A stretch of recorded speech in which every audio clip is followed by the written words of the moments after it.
Salut tout le monde, j'espère que vous allez bien. Nous voilà pour une nouvelle vidéo dans la formation on va voir la paire Euroclad que je vous ai envoyée vendredi en trade. Pourquoi j'ai envoyé ce trade-là et pourquoi on a déjà fait TP1 et qu'on est potentiellement en direction du TP2 et après du TP3 et peut-être TP4, mais j'y crois pas trop.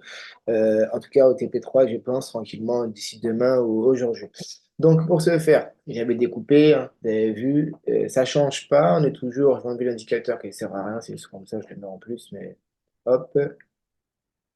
Donc, qu'est-ce que je vois ici? En H4, j'ai mes zones de support résistance. Vous avez vu, j'ai les institutionnels, mais j'ai aussi mes zones en bleu que vous voyez sur mon graphique. Et en H4, j'ai tracé en gris. Ici, ce que vous voyez, je vais juste la mettre en jaune pour la vidéo. Comme ça, tout le monde va la voir. J'ai une sorte de canal. Canal qui s'est créé ici en H4 que j'ai dessiné, que j'ai matérialisé tout simplement par les lignes jaunes que vous voyez. Vous avez vu, le prix rebondit dedans. Et là, quand le prix revenait dessus ici, j'ai fait quoi? Eh ben, j'ai tout simplement placé un Fibonacci. Vous vous rappelez, je vous avais dit quoi? Potentiellement zone de support ou résistance, les possibles pullbacks, figures chartistes, les canals, etc. peuvent nous aider à rentrer dans le marché. Avec tout ce que je vous ai appris pour l'instant, sans les indicateurs, vous pouvez rentrer dans le marché. Les indicateurs, c'est vraiment un plus. Je vais vous en parler bientôt, mais ça sera juste histoire de si tu veux un indicateur, ben, je te rajoute. Mais bon, ça sert à rien au final. C'est juste pour te réconforter. Enfin, ça sert parce que ça te conforte dans tes choix et dans tes prises de position. Je sais qu'il y en a qui en ont besoin, ils disent, ah, mais ça, c'est bon, je peux rentrer. Les stratégies qui sont créées par rapport aux indicateurs. Je sais que j'en utilise aussi des fois sur certaines stratégies. C'est créé que par rapport aux indicateurs. Mais voilà, en price action, ou en lecture du prix, j'appelle ça, bah, tu vois que tu peux avoir des entrées assez propres et assez belles et faire du gain tout simplement. Donc là, on a H4. Et pour ce faire, j'avais tracé ma figure chartiste. Et j'étais content, pourquoi que je suis tombé sur un diamant? J'ai dit, ah, pour la vidéo, ils vont voir ce fameux diamant creux. Voilà, en pointillé, on le voit très bien là, le diamant. Hop, diamant creux, et le prix, vous avez vu, est jaune. Donc, à la cassure de ce diamant, ça nous indique le sens. Et j'avais déjà prédéfini le hop, hop, et en traçant un canal, je vois qu'on tape sur le haut du canal.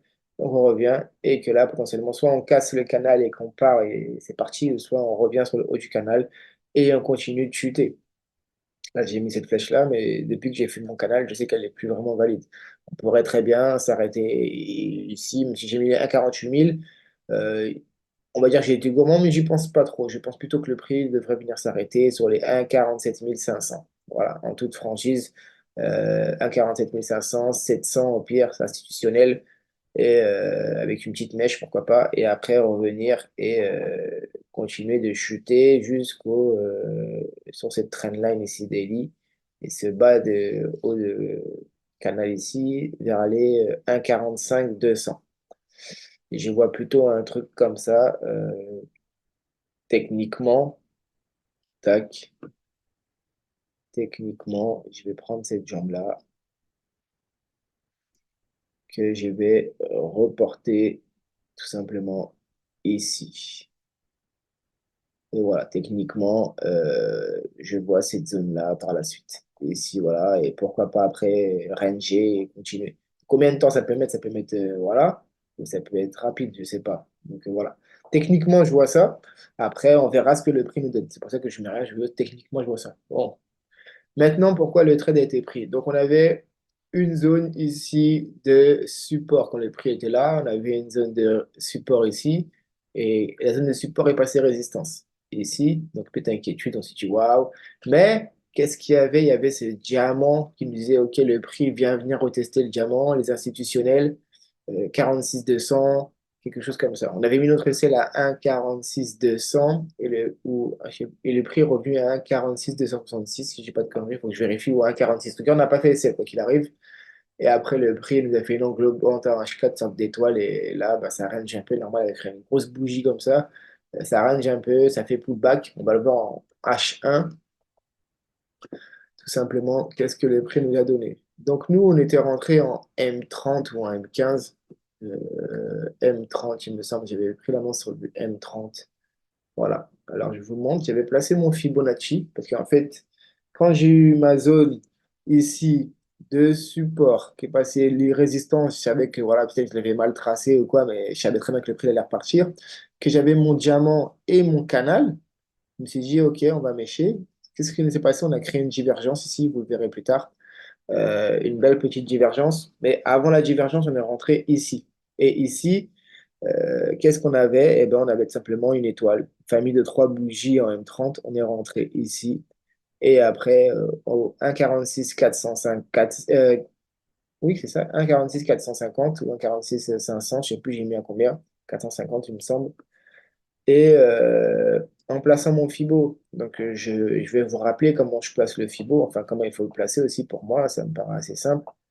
Ce plus haut-là, vous avez vu, il faut attendre que ce plus haut-là soit cassé par un nouveau plus haut.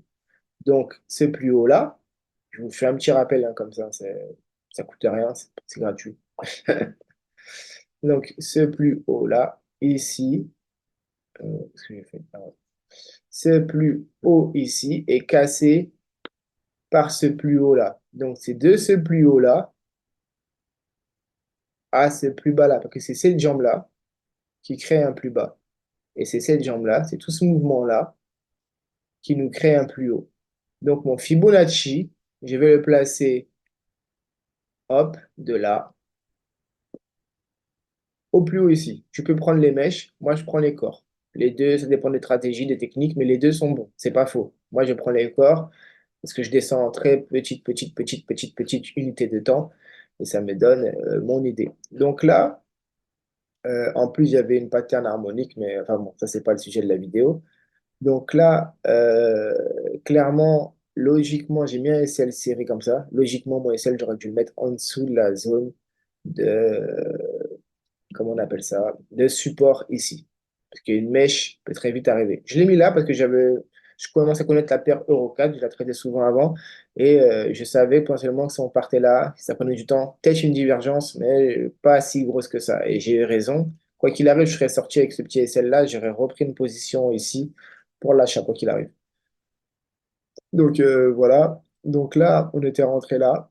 Donc on est parti en profit, on était content. Hop, 13h, 14h. 15h, il commence à chuter le prix. On ne comprend pas ce qui se passe. Si tu es devant l'écran, tu paniques. Sûr qu'il y en a qui ont clôturé, ah, il vous a dit un faux trade. Le prix repart en positif. Wow, ça tout de ouf, qu'est-ce qui se passe? Englobante. Donc si tu as loupé cette entrée-là et que tu es rentré là après à 14h30, 15h, englobante, tu rentres là. Qu'est-ce qui se passe? Le prix il part à l'ouverture et il rechute au point d'entrée au point d'entrée, au plus bas de la bougie. Là, tu te dis, mais c'est pas possible. Et renouveau englobante. Et après, tu as le vrai départ à 16h. Et là, c'est parti TP1 à 18h. Et après, ça a rangé. Et là, ce matin, ça a rangé. Ça a rangé, mais ce range a créé quoi, en fait, en réalité? Regardez bien. On est en M30. On est sur une zone de support H4. On a fait un pullback insistant deux fois dessus. Un pullback. Et après, le prix, là, il est en train de partir. Il a refait un pullback ce matin, ce matin à 8h. Et là, il est en train de partir. Il a failli aller euh, à notre précédente zone de résistance, donc à notre prochain TP. Il n'a pas été. Donc là, il range. On est lundi. Il faut savoir que le lundi, des fois, voilà, ça prend du temps. Ça va se passer peut-être mardi. Ça peut ranger toute la journée. On a cassé ce nouveau plus haut en petite unité de temps. Peut-être qu'on va nous créer un mouvement et ça va repartir. En tout cas, pensez-y. Regardez, le Fibonacci, je rappelle, toujours, c'est la jambe le sur une tendance haussière, prochaine tendance haussière, pensez que la jambe précédente, comme ceci, est cassée par un mouvement. Ce mouvement-là crée une nouvelle jambe. Donc, vous prenez le plus bas de cette jambe qui a été cassée ici, vous placez votre fibot de la gauche vers la droite pour une tendance haussière que vous allez chercher, comme ceci, comme j'ai tracé ici. Et pour l'inverse, ça sera de la droite vers la gauche, tout simplement, pour une tendance baissière. Donc voilà pour un petit rappel en même temps du FIBO. Et ça nous a donné ces confirmations-là pour entrer sur l'euro CAD, l'euro contre le dollar canadien, qui nous a donné déjà un premier TP1. On est passé à BE. Et là, tranquillement, si tu es resté dans le trade, tant mieux. Si tu n'es pas resté dans le trade, ben, c'est tant mieux aussi. Ça dépend de ton plan. Tu as pris tes gains et tu es parti. C'est bon, je ne suis pas patient. Sinon, ben, là, tu peux pas rentrer en pullback comme ça. C'est pas que c'est risqué, c'est que la stratégie veut que tu dois attendre. C'est-à-dire, soit tu gardes ton trade, tu fais des clôtures partielles, TP1, j'ai pris un TP, j'ai une position qui est partie, il me reste deux positions, ok, tranquille. Soit tu fais clôture partielle et tu laisses tourner le reste. Donc voilà, on est rentré sur une zone de support. En plus, il y avait une résistance, il y avait une divergence qui s'est créée après, qui a confirmé notre trade. Et potentiellement, eh ben là, on attend qu'on aille au TP2 aujourd'hui, je pense, et après peut-être le TP3 demain ou cet après-midi au marché US, pourquoi pas. À voir, à voir, à voir. Donc voilà, il faut que je mette une petite alarme. Donc, c'est que ça peut mettre une alarme, TradingView, c'est simple. Vous allez là, le petit signe là, avec comme une horloge, il y a écrit alerte, même en version gratuite. Là, c'est une version gratuite d'utilisateur. Et vous avez le droit à trois alarmes. Je crois que moi, j'ai le droit à 10 parce qu'avant, j'utilisais la payante et ils m'ont laissé les 10. Mais peut-être que vous aussi, c'est 5 ou 10, je sais plus. Mais sinon, c'est 3 minimum. Je crois que c'est 3, c'est sûr. 3 ou 5, je sais plus. Et là, déjà 1, 2, 3, 4, 5. Je crois que c'est 5, je sais plus. Enfin bon, vous allez voir. Et là, alerte. Et vous mettez plus. Créer une alarme. Et moi, je vais mettre les 1,47 400. Comme ça, je sais que quand on arrive à ce prix-là, il faut que je retravaille. C'est ça que je vais faire. Il faut que je retravaille le prix pour savoir. Je crois que c'est 5 alarmes. Ah, je suis bloqué à 5, je crois. On va voir si il m'autorise à en mettre plus. C'est comme ça qu'on met une alarme. Vous avez mis votre alarme et vous pouvez mettre le nom de l'alerte. Je vais mettre possible vente. Voilà, ça me dit OK, j'ai fait mon TP et possible vente TP3. Voilà, et je sais que je suis sur le TP3 et possible vente. C'est-à-dire que je vais recevoir l'alarme comme ceci. Je vais dire OK, à Euro 4, il faut que j'aille faire un tour, peut-être analyser, voir ce qui se passe, une trendline, voir ce qui se passe, zone de compression peut-être, et chercher une vente dans l'autre sens après par la suite. Peut-être. Pas que c'était obligé, mais peut-être. Voilà. Je vais créer. Elle n'a pas été créée parce que j'ai 5 alarmes. Il faut qu'on enlève une. Et je vais enlever le gold. De manière, je suis déjà dedans. Puis, hop, hop. Sinon, je prends la version payante. Mais pour l'instant, je n'en ai pas besoin que je travaille sur un autre logiciel où j'ai les indicateurs, j'ai pas mal de trucs, donc je n'utilise pas plus que ça. Donc voilà, c'est tout pour cette vidéo. J'espère que ça t'a plu. Donc désolé pour cette voix un peu fatiguée.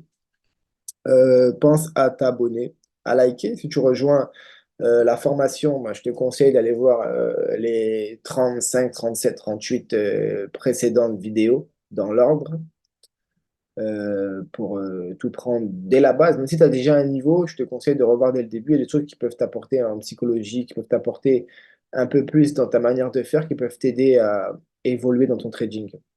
Donc voilà, n'hésite pas à mettre un commentaire, à faire des remarques, je répondrai et en même temps ça me fait aussi améliorer mes vidéos pour vous, peut-être aussi améliorer euh, ce que je donne dedans si c'est pas assez concret, si c'est pas assez précis pour vous. Donc voilà, on est ensemble l'équipe, je vous dis à bientôt pour une prochaine vidéo.